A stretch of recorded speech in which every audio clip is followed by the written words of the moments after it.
Hello everyone from Just Meal, this is Matthew Somsky, and today we're going to be talking about how to draw this rook game.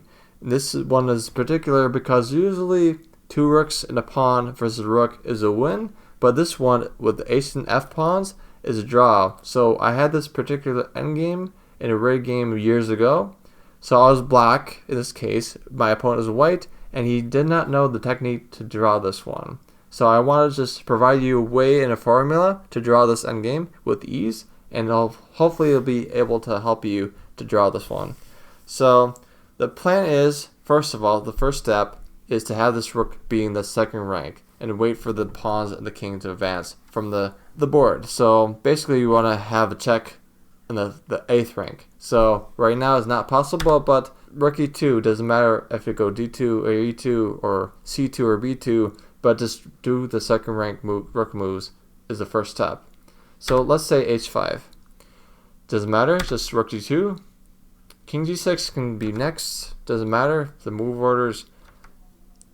But they're going to be having the rook going to sliding in, doesn't matter if the squares, rook c2.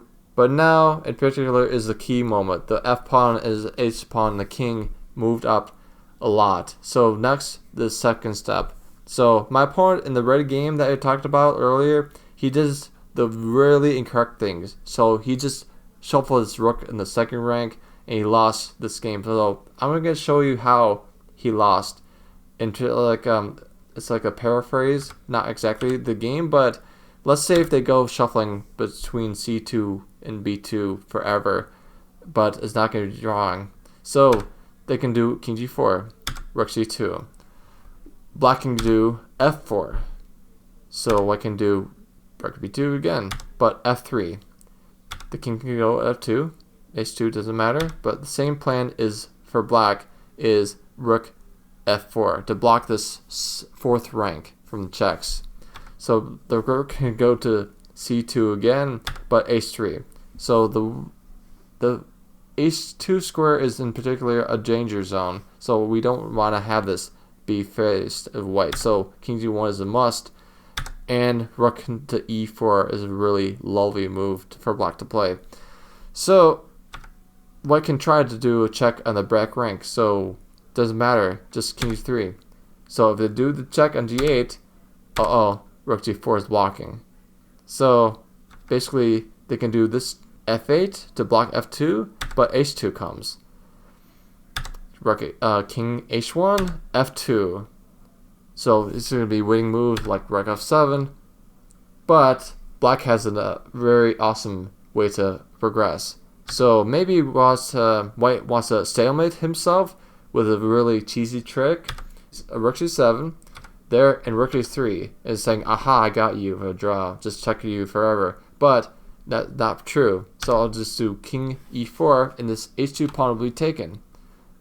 So e3, just take the rook, and you can take the pawn h2, but queen f1 is becoming with the mating attack. So it's not the way to do this endgame, to draw. So back to the real board. The real way to draw this one is particularly just rook c4. You can recall this like Fodor's position.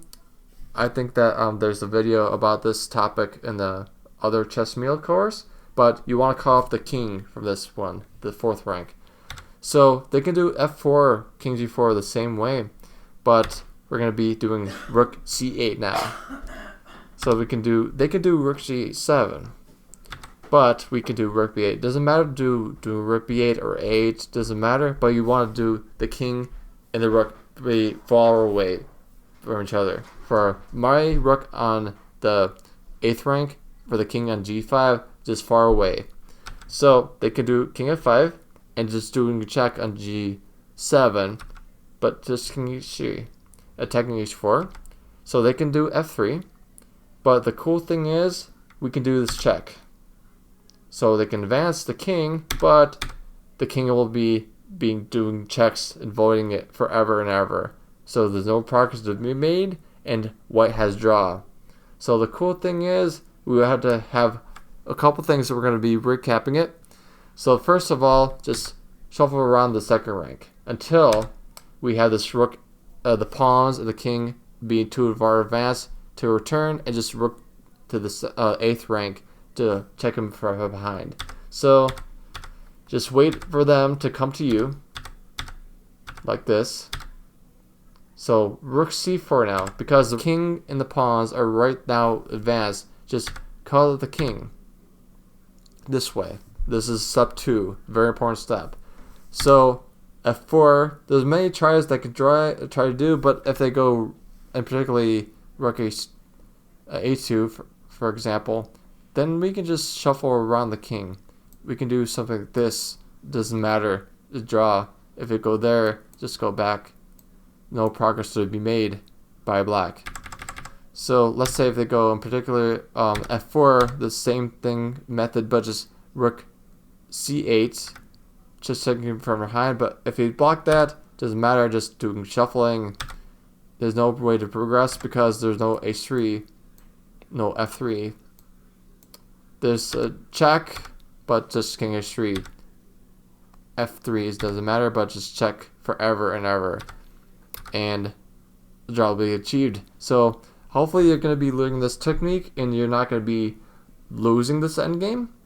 So usually, to be honest, usually in the case of rook versus 2 pawns and rook, let's say the pawns were in other squares like e7, d7, c7 to b7, is a win usually, but in particularly the pawns on h7, f7, f pawns, h pawns is a draw if you know how. You know how now, so hopefully you can apply that to have a draw in this position. It's not resigning already, but you have a method to draw at this endgame. Hopefully you enjoyed, and hopefully you have learned a lot.